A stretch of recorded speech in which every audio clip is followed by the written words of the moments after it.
Bonjour à toutes et à tous. Mon nom est Steven Guilbeault. Je suis ministre de l'Environnement et du Changement climatique. Je suis accompagné de mes collègues Diane Lebouthillier, qui est ministre des Pêches et Océans, de la députée Julie DeBruson, qui est secrétaire parlementaire au ministre des Ressources naturelles et de l'Énergie, Jonathan Wilkinson, ainsi qu'à moi. Donc, on est ici rapidement, hélas, on n'a pas beaucoup de temps, mais pour réagir au rapport du commissaire à l'environnement et au développement durable. En 2023, alors qu'on vient de passer le pire été de l'histoire du pays en matière d'impact des changements climatiques, on a eu des feux de forêt records, on a eu des inondations records. L'an passé, on a eu une tempête tropicale record. Un parti politique qui aspire à former un gouvernement qui n'a pas de plan pour lutter contre les changements climatiques est un parti qui n'a pas de plan pour l'économie, qui n'a pas de plan pour la sécurité, notamment la sécurité de nos populations. Au cours de la dernière année, nous avons fait beaucoup en matière de lutte au changement climatique. Je vous nomme rapidement certaines des mesures qui ont été déployées depuis la présentation de notre plan de lutte au changement climatique qui a été analysé par le commissaire à l'environnement. Donc, nous avons présenté un projet de règlement sur la loi zéro émission. Nous avons présenté un projet de règlement sur le réseau électrique carboneutre d'ici 2035. Nous avons éliminé les subventions aux combustibles fossiles. Nous sommes le premier pays du G20 à le faire et nous l'avons fait 2 ans plus tôt que prévu. Et au cours des prochaines semaines, nous allons présenter le cadre pour le plafond sur les émissions de gaz à effet de serre du secteur du pétrole et du gaz, des nouvelles règles pour les réductions d'émissions de méthane du secteur du pétrole et du gaz, où il faudra que ce secteur-là réduise d'au moins 70 % les émissions de méthane d'ici 2030, ainsi que le règlement final sur la réglementation zéro émission pour les véhicules. Cela étant, je suis tout à fait d'accord avec le commissaire, on doit faire plus. On doit aller plus vite en matière de lutte au changement climatique. Le plan que nous avons présenté à l'ONU à la fin de l'année montrait qu'on est à 34 % de l'atteinte de notre objectif de 2030. Donc, il nous reste encore du travail à faire. Et là-dessus, je suis tout à fait d'accord avec lui. Il faut accélérer le pas et il faut en faire plus. I'll do that rapidly in English. Thank you so much for being here. I won't repeat the colleagues that they have the same name in French, in English that they do in French. So thank you for being here. We're here to respond to the report by the Commissioner of Environment and Sustainable Development. In 2023, if you're a political party and you hope to form a government and you have no plan to fight climate change after we've gone through the worst summer in the history of our country in terms of climate impacts. We've seen the worst forest fires. We've seen some of the worst droughts, floodings, the worst tropical storm last year, Fiona. If you don't have a plan to fight climate change, you don't have a plan for the economy, and you don't have a plan to keep people safe in this country as well as around the world. Since we presented our emissions reduction plan last year, our government has put in place a number of new measures. I'll name a few. We've tabled draft regulations for the zero emission vehicle mandate. We've tabled draft regulations for the clean electricity regulation to have a net zero grid by 2035. We have eliminated fossil fuel subsidies. We're the only country in the G20 to have done that, and we've done so 2 years in advance of that. On top of that, we have a number of measures that are coming in the coming weeks. The final regulations on the ZEV mandate. We will have new methane regulations so that the oil and gas sector will have to reduce their methane emission by at least 70% by 2030. And we will have the framework for the cap on the oil and gas emissions. That being said, the report we tabled to the UN last December showed that we're at 34% towards achieving our 40% emission reduction target by 2030. So I agree with the Commissioner. We need to do more. We need to do it faster, and that's exactly what our government is doing. And having no plan to fight climate change and not even be willing to recognize that you want to do something about climate change or even adhere to the Paris Agreement target is frankly immoral by the leader of the opposition. Merci beaucoup. Juste quelques mots. First of all, I just want to start by saying that we welcome the Commissioner's report and thank him for the work that he and his office have done. La bonne nouvelle, c'est que le commissaire a dit que nous sommes en voie avec les cibles que nous avons mis en place pour 2025 pour les bornes de recharge.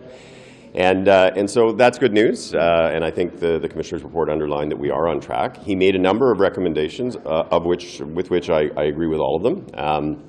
A number of the recommendations he's made we've actually been working on for some time. including things like ensuring a broader distribution of electric vehicle charging across the country. We have seen great progress, particularly in British Columbia, in Quebec, and a few other regions in the country. That is in part because the provinces there have actually stepped up to help us to invest in the development of electric vehicle infrastructure. He also made some recommendations with respect to the reliability of the infrastructure. That is very important. That is something that we have been discussing with the department now for some time, and there need to be improvements in that regard, and so I have no disagreement with what he said. The last thing I would say, perhaps following on with what Minister Guilbeault says, is electric vehicles and the infrastructure are obviously an important part of climate and addressing the climate crisis. Transportation is the second largest source of emissions in Canada, and so it is an important component of reducing in line with what we have committed to the world that we will do. I have to say, watching Mr. Poilievre's event yesterday, where he essentially refused to commit to working towards achieving Canada's climate targets, is pretty shocking. Will put Canada back on a path to becoming the dinosaur in the room that we used to be under Stephen Harper. And to be honest with you, it is both reckless and it is taking a terrible risk with the future of our children. Bonjour à tous. Good afternoon, everyone. Je tiens d'abord à remercier le commissaire à l'environnement et au développement durable ainsi que toute son équipe pour la publication de son rapport portant sur la surveillance des prises des pêches maritimes. Le MPO et moi-même en avons pris connaissance un peu plus tôt et nous acceptons toutes les recommandations. Je peux vous dire qu'assurer la fiabilité et le temps opportun de l'information sur la surveillance des prises des pêches est une priorité pour notre gouvernement. Dans le contexte des changements climatiques et du réchauffement des océans qui en résultent, il sera plus important que jamais de se préparer en conséquence.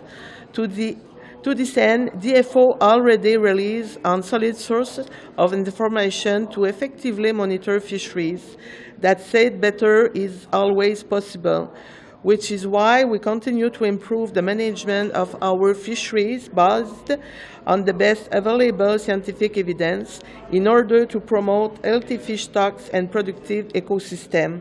Je tiens à souligner au passage tout le travail déjà entamé via notre politique de surveillance des pêches, un investissement de près de 31 millions de dollars sur 5 ans jusqu'en 2028, combiné à un financement de plus de 5 millions de dollars par la suite, et le tout contribuera à garantir la collecte de renseignements fiables, opportuns, accessibles sur les prises de poissons. En terminant, soyez assurés que le MPO continuera de bâtir tout ce travail en étroite collaboration avec le bureau du commissaire et ainsi continuer à gérer de manière durable des pêches maritimes commerciales pour les générations futures. Merci beaucoup. Thank you. The Environment Commissioner said many times in his report that your emissions reductions plan is not getting you where you need to go, it's not transparent enough, and it's based on a lot of rosy assumptions. You seem to think suggest the 34% is a good start, and even though you have to do more, but he seems to think that this report almost isn't worth the weight of the paper it's printed on. I believe he said it's the best plan that we've ever seen in Canada as well. So I think, as Diane said, better is always possible. And, for example, he did talk about modeling. We've just finished a modeling exercise with independent stakeholders to help us and to make some proposal to the Department of Environment and Climate Change in terms of how we can be more transparent when it comes to presenting modeling information that we use to prepare the emissions reduction plan or the updates that will be tabled in the House of Commons by the end of the year. Of that 34% target, he raised a lot of questions about the modeling that puts the existing measures towards 34%. So do you still stand by that and stand by this plan as something that can credibly get us to even that shortfall of the target? As I said, I think we can always do better, but if you're to believe the modeling when it said we wouldn't get there, then if the modeling is saying the same modeling is saying we're getting there, then I don't see why we shouldn't believe it. You can't have it both ways. You can't only believe the modeling when it says you're not getting there, and when it says we're actually getting there, then oh no, we don't believe in the modeling anymore. That being said, he's the one who's saying it. That being said, we are working to improve that. Les Canadiens peuvent toujours avoir confiance dans votre plan. Bien, parce que, comme le commissaire lui-même a admis que c'est le meilleur plan qu'on a vu dans l'histoire du pays, c'est pas moi, le ministre de l'Environnement, qui l'a dit, c'est le commissaire au développement durable. Vous n'avez pas confiance. Vous avez un plan qui n'a pas d'échéancier. Attention, il y a des échéanciers. Manque de 2030. transparence. On a, c'est le plan que nous avons. Regardez ce que les experts ont dit l'an passé quand le plan a été présenté. Je pense à la Fédération canadienne des municipalités, je pense à l'Institut du climat, je pense à l'Institut international du développement durable, je pense à Greenpeace, je pense au Réseau Action Climat, je pense à Équiterre, qui ont tous dit c'est le meilleur plan que nous avons vu, c'est le plan où il y a plus de transparence. Le commissaire dit sur la question de la modélisation, il devrait y avoir plus de transparence. Je suis tout à fait d'accord et on travaille exactement à faire ça. Alors, pourquoi est-ce que les Canadiens et les Canadiennes devraient avoir confiance? Bien, parce qu'il y a le plan d'une part, mais il y a aussi l'inventaire des émissions de gaz à effet de serre qui est publié à chaque année et qui montre que nos émissions diminuent. Elles ont diminué de plus de 50 millions de tonnes depuis 2019. Et si on compare à 2015, c'est plus de 120 millions de tonnes par rapport à la trajectoire où on s'en allait en 2030 quand les conservateurs étaient au pouvoir.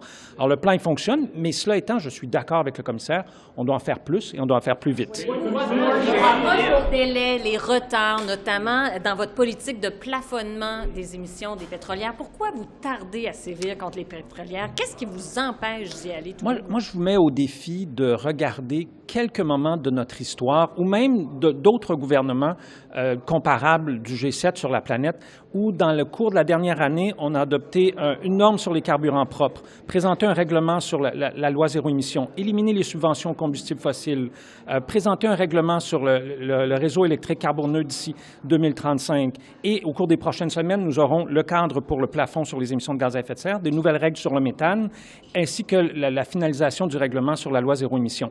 Honnêtement, je ne connais pas d'autres pays où il y a autant de choses qui se sont faites au cours des dernières années, et c'est normal, on est en mode rattrapage au Canada, parce que pendant 10 ans, sous Stephen Harper, alors que Pierre Poilievre était ministre dans ce cabinet-là, on n'a rien fait en matière de lutte au changement climatique, donc c'est pourquoi il faut accélérer le pas.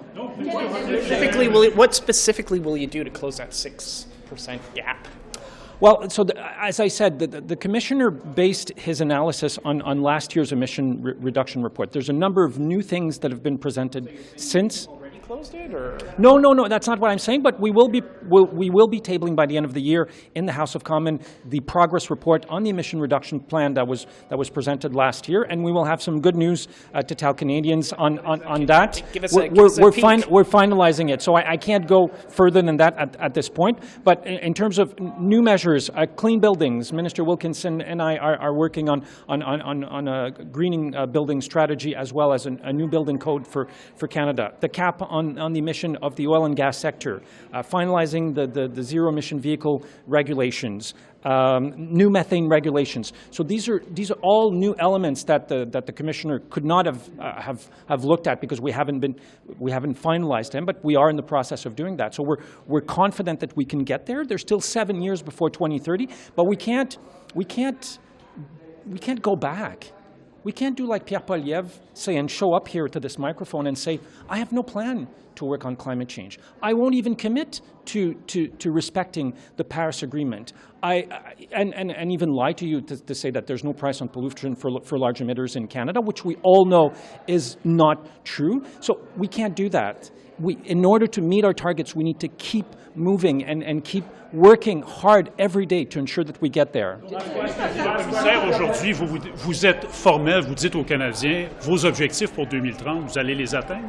Absolument, à condition qu'on n'élise pas Pierre Poilievre à la prochaine élection, parce que là, on retourne en... Bien, absolument, notre plan montre que nous progressons et nos inventaires annuels d'émissions de gaz à effet de serre montrent que les émissions diminuent et que non seulement les émissions diminuent, mais alors que la croissance économique augmente, les émissions continuent de diminuer. Donc, on a vraiment découplé ces deux éléments-là. Auparavant, lorsque l'économie augmentait, les émissions de gaz à effet de serre augmentaient. Ce n'est plus le cas maintenant, mais il reste encore beaucoup de travail à faire. Merci beaucoup. Thank you so much.